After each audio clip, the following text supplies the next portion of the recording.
MJZ Comics with our reaction to the Black Panther. Let's start the show.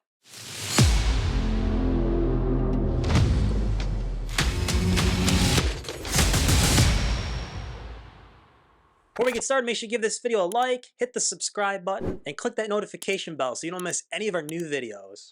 Yes, we appreciate your support. In this video, we are post Black Panther 2 Wakanda Forever. We're going to give a few comments about it, talk about a book. Let's go. Fair warning, if you haven't seen the movie, we will be talking about some spoilers, so stop this video if you have yet to see the movie. I got to see Black Panther Wakanda Forever last night, and I got to say, I was thoroughly impressed. Loved the movie.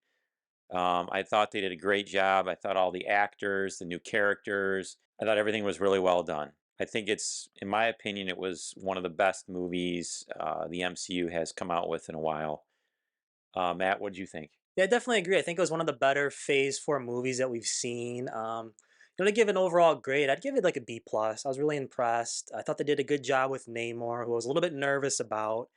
And I think Shuri, definitely showed, as far as that character, that she can be a leading character in the MCU. I was impressed with her, and I had something invested in her, like we've had with Iron Man and some of the older characters.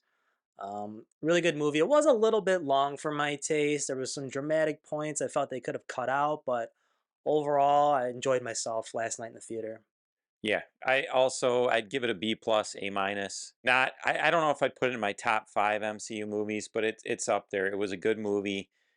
Again, and like Matt said, probably my only knock on the movie was it seemed a little bit long. They dragged it out just a little bit, but I kind of understand why they did it. It seemed like they were giving props to Chadwick Boseman, which is great. I liked it. And I also liked the intro, how they kind of gave a moment of silence with the Marvel emblem. hmm Pretty cool stuff. And I also kind of appreciated they kind of got right to it right away. Yeah. He's got some mysterious illness and he passes. They didn't stretch that out so they could kind of, get the story rolling.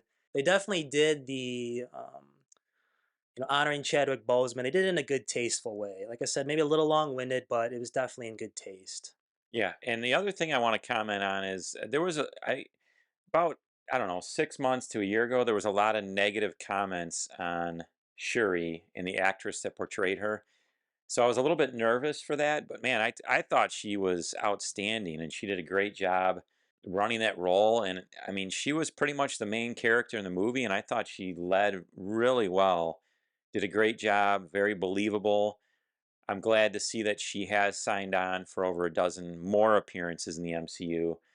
And like Matt and I talked about in a previous video, the rumors are that she is going to be kind of like the Tony Stark going forward, where she kind of runs a new group or maybe a new Avengers group. I don't know what they're going to do with that, but the rumor is she'll be kind of the Tony Stark, kind of like with AI and everything kind of going forward. Yeah, I'm definitely excited for her character going forward to the MCU. Like you said, definitely hints of Tony Stark as she's playing with, holographic technologies and she's talking to an AI voice, which I thought originally I was like, I don't know how I'm gonna feel about that, but it definitely felt different, and I felt like it was her. I didn't feel like they forced it on us, so I really enjoyed it, and I definitely was impressed by the actress and the character in the movie. And then the other big character was Namor, and I thought he did a great job too. Very believable. Um, they went a little bit away from the comic book origin of Namor, but I think they did it just to make it flow in the MCU, and I liked it. I thought he was great, very believable. I'm looking forward to see him in further movies and maybe a series if they do one on him. But uh, great job. The scenes with him and Shuri fighting were great. Yeah, definitely. I was really excited to see Namor in this movie. I can definitely see why the writers portrayed him a little bit differently. I believe he had more Mayan heritage as opposed to Atlantean, just to separate himself from, DC's Aquaman. He definitely felt like a completely different character, which I think is a wise move going forward. And I was really excited to see him, especially with some of the traditional comic look, the green trunks, the wings on his feet, that power base. So really cool to see. And I'm hoping he may get, definitely more appearances in further movies or possibly, like you said, a Disney Plus project. And then the last character that they kind of introduced in this movie was Riri Williams, who is going to be Ironheart, and she has her series coming out. They've announced. And I believe she also has 12 to 15 appearances already signed on with the MCU. I thought she did a great job. My favorite was Namor and Shuri. Riri kind of, at least the way they kind of portrayed her in this movie, I feel like she's going to be more for the teenage crowd. You know, she's kind of reminds me of what they're kind of doing with Miles Morales and Spider Gwen or Kamala Khan. But she's definitely cool. Her costume was great. It was cool when she put the armor on. And I think she's got a big future also. And we have already talked about her comic books in a previous video. So check that out on our preview to Black Panther 2 video and tell us what you think about that. And, you know, since the focus of our channel is usually comic books, we've got, as you can see in front of us, the first appearance of Shuri, which is Black Panther 2 from 2005. We've talked about this book a little bit before in previous videos, but we thought we'd focus a little bit more on the book and what we at MJZ think about this book. Again, these are our opinions. I'm not telling you to go out and buy the Shuri book, but we will tell you why we are buying up the Shuri book at this time. Now, Jason, I know you're big on this book.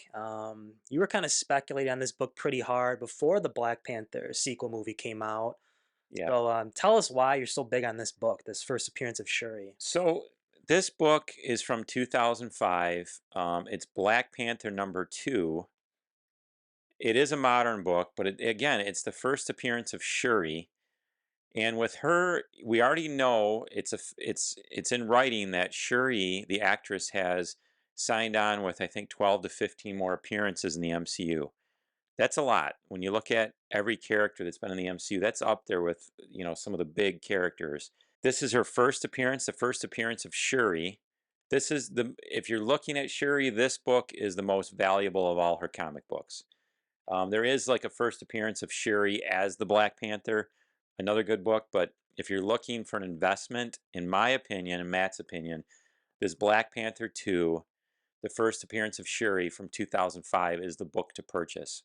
The reason we're highlighting this book right now is if you've ever wanted this book or are thinking about books like we are that maybe to stockpile now with the down economy and the downturn in the comic books, this is a great book to get.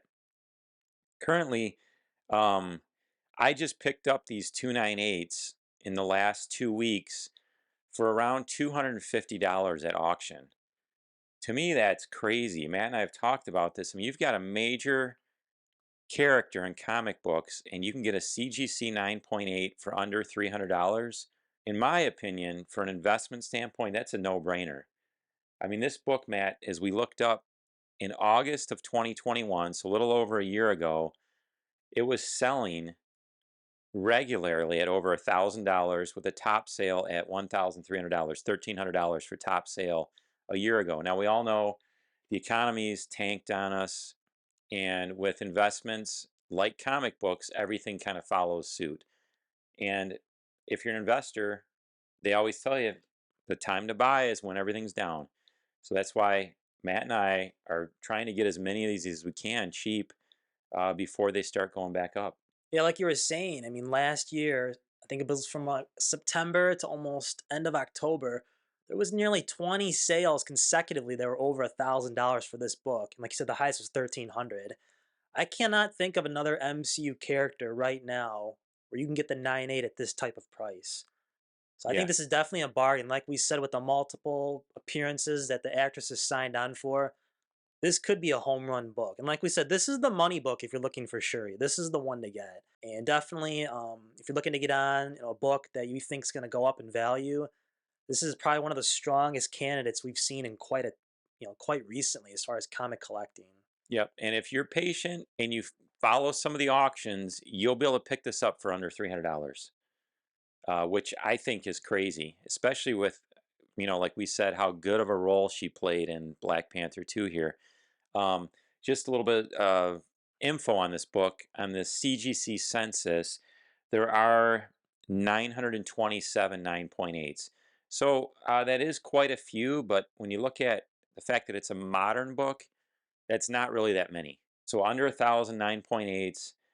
which is kind of a good amount because there's always going to be, especially if you're using this as an investment, when you get near that 500 to 1,000 range, there's always some of them for sale, which is really good for investing. Because I've noticed sometimes when you get the really rare books, it's hard to get a comparison for value because they just don't come to market that much. The nice thing about this book is there's always copies of this on eBay, Comic Link, different auction sites that you can purchase these at. But like we said, I don't think it's going to go any lower than it is now. I mean, it could a little bit, but when you're looking at a major character in a 9.8 grade for under $300, this to me, again, our opinion, is a smart book to pick up as many as you can before it starts turning around. And this book has got to be at rock bottom. It's floating right around $300. Maybe it drops a few more bucks, but I don't see this going like to 200 or lower. It's going to be basically where it's at. And I think it's going to be one of those books that's going to slowly creep up. One day we're going to look at it and go, holy smokes, it's a $700 book, or it's back up to where it was at Yeah, 900, 1,000. It's going to happen over, you're just going to look at it and it's going to catch you off guard. That's right. happened plenty of times to us with these books that we thought about, talked about for months and months, and we never acted on. I mean, like we talked about, right now is the time. I don't feel like it's not really a good time at all to be selling comic books. I mean, unless you really need the money. Now is the time to pick up what you can if you're using this as an investment or collecting. I mean, you can get, if you're patient and look for auctions on the books you want, you will get a good deal right now. And then I think, as the economy goes back up, the comic books will go back up. They always have. If you look back in history when we've had downturns in the economy or when the comic books have gone down, they've always rebounded. People always love their superheroes. That's the one thing. I don't know if we've mentioned this before in our videos, but for investment, I like comic books over sports cards because the heroes hang on longer and they can always do more stories in the comic books. The problem with sports cards is a lot of these athletes, when they retire, people forget about them.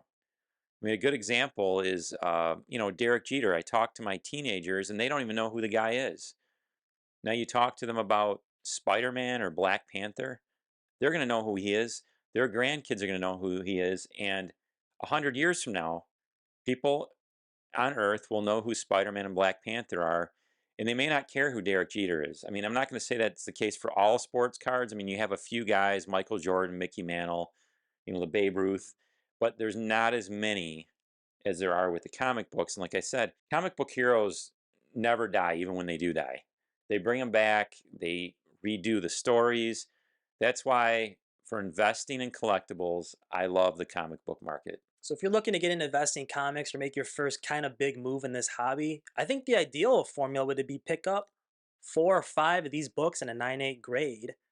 And then in a couple years when they move back up to where they were, sell 4 of them, keep one for the collection, and use the money from those 4 to maybe go pick up an FF 52, first appearance of Black Panther. Yeah, You could use that money to get a good Silver Age book or another Bronze Age key. yeah. That's kind of the formula we've been doing in the past. We've bought a few copies of a certain book we liked. We sold off a couple of them, kept one for ourselves, and then used that money to move on and get that bigger book that we weren't quite ready for at that time. So let us know in the comments what you thought about the Black Panther Wakanda Forever movie. And if you have thoughts on this first appearance of Shuri, we appreciate anything we hear back from our viewers. MJZ out.